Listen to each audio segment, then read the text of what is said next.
What?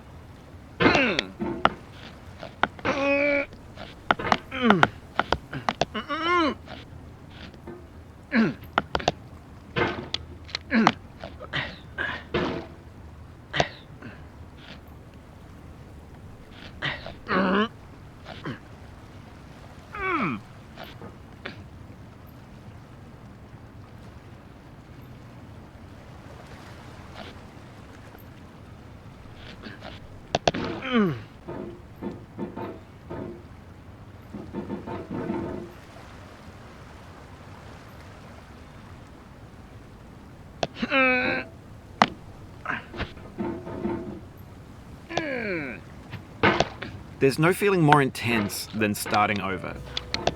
If you deleted your homework the day before it was due, as I have, or if you left your wallet at home and you have to go back after spending an hour in the commute. If you won some money at the casino and then put all your winnings on red but it came up black.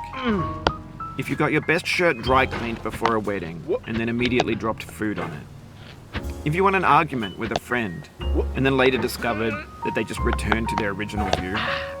Starting over is harder than starting up. If you're not ready for that, like if you've already had a bad day, then what you're about to go through might be too much. Feel free to go away and come back. I'll be here.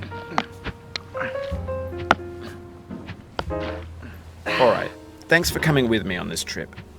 I'll understand if you have to take a break at any point.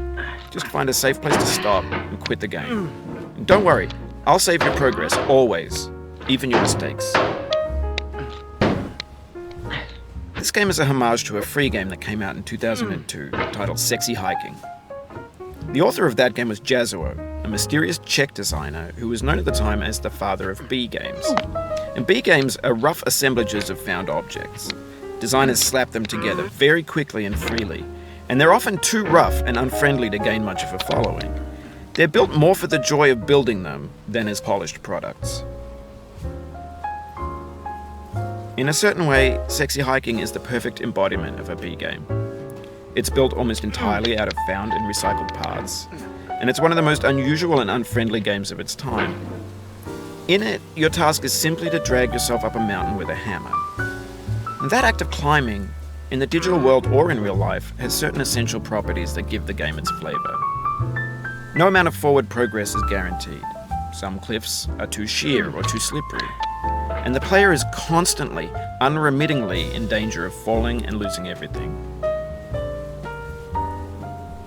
Anyway, when you start Sexy Hiking, you're standing next to this dead tree that blocks the way to the entire rest of the game. It might take you an hour to get over that tree, and a lot of people never got past it. You prod and you poke at it, exploring the limits of your reach and your strength, trying to find a way up and over.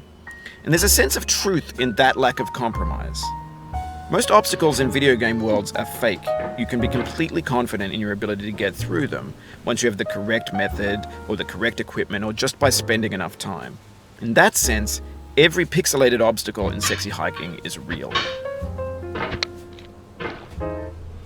The obstacles in Sexy Hiking are unyielding, and that makes the game uniquely frustrating. But I'm not sure Jazzuo intended to make a frustrating game.